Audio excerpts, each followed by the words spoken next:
While the US president is trying to organise a meeting between his Russia and Ukraine counterparts, Moscow is maintaining its attacks. An American-owned electrics plant is one of the facilities targeted in the drone and missile strikes in Ukraine's western region.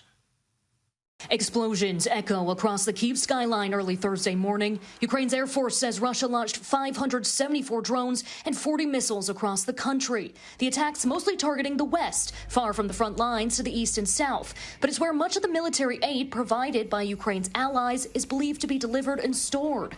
In Lviv, one person was killed and several others injured, as homes were completely engulfed in flames. A U.S. electronics plant near the Hungarian border was also struck, injuring several workers.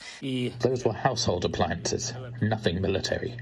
The Russians knew perfectly well where they were aiming. It was a missile strike. We believe it was a deliberate strike precisely on American property here in Ukraine. Russia's continued attacks impacting public opinion in Ukraine. In Gallup's most recent poll, 69% say they favor a negotiated end to the war as soon as possible, compared to 24% who support continuing the fight. This marks a nearly complete reversal from public opinion in 2022, when 73% favored fighting and 23% preferred a negotiated end. Zelensky has repeatedly stated his willingness to meet with Putin, which could precede a trilateral meeting alongside President Trump somewhere in Europe. Russia says it has conditions of its own before any new talks commence.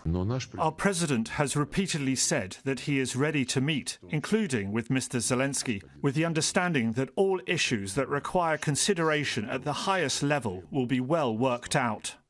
President Zelensky says plans for security guarantees should become clearer by the end of next week. Joining me live for discussion is University of Sydney political scientist Professor Simon Jackman. Hi there, Simon. Great for you to join us.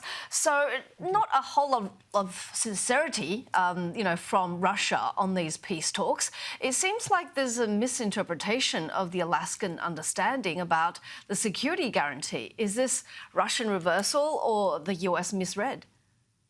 Well, I think it's probably a little bit of a misread by the US, but also the Kremlin doing what the Kremlin does very well, and that is twist words around to sort of remind everybody of just their view of the matter and their desired outcome. When Russia says it wants to be part or contribute to security guarantees about Ukraine, that means Russian boots on the ground, and presumably in the eastern provinces, the roughly 20% that Russia currently controls in Ukraine, and potentially more.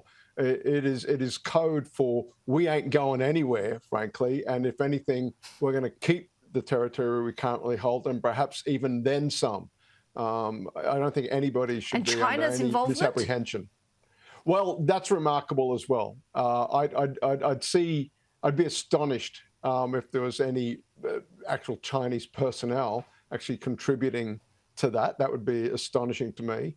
But it's certainly Russia, I think, reminding the West exactly of what its goals are, and they have not changed since the start of the conflict.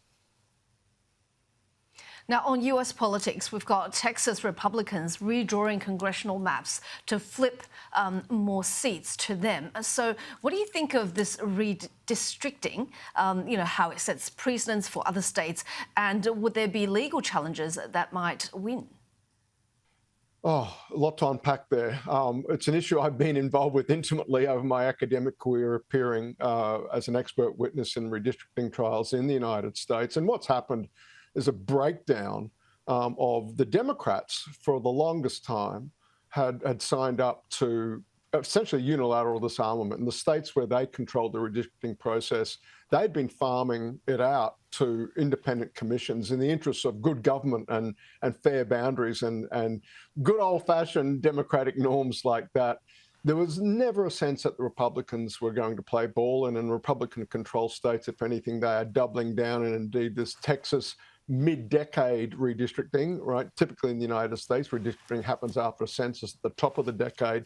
Doing it now is clearly designed to confer some advantage for the Republicans ahead of the midterm elections. And this time, what's different is that Democratic governors are saying, no way, we're going to fight back. And indeed, in California, Gavin Newsom leading a charge to dismantle the independent commission that's been in place now for about 10 years was put in place by Arnold Schwarzenegger of all people. And now the Democrats in states that they control are saying, hey, Texas, hey, North Carolina, you want to play this game? We will see you and match you.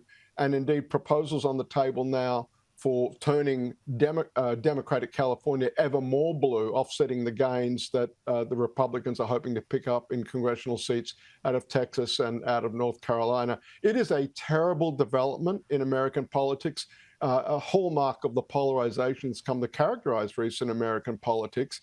But for those of us in Australia looking at this, it is dismaying to see the world's largest, wealthiest democracy descending into this, retreating to their partisan corners and dismantling some of the bulwarks of democracy that we take for granted here in Australia through the Australian Electoral Commission's control of redistricting, which most sides of politics see as being independent and fair.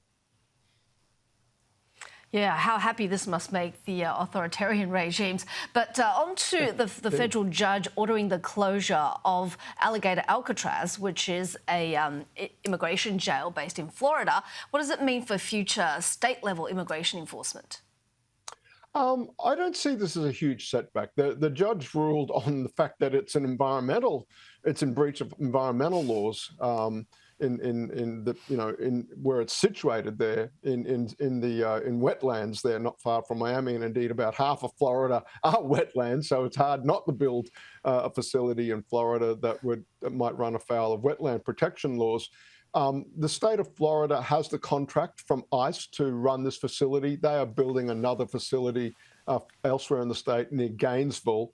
That will be up and running in due course. I don't see this particular ruling, because it is quite narrow. It's a ruling on the environmental grounds, not on the substantive matter of whether these sorts of facilities are legal or not.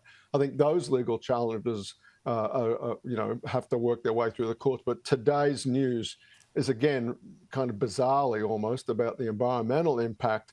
That will not slow down what the administration is up to, particularly working with sympathetic Republican state governments who are happy for their state prison systems to contribute to the huge undertaking the Trump administration has got going with respect to rounding up unauthorized people in the United States at the moment.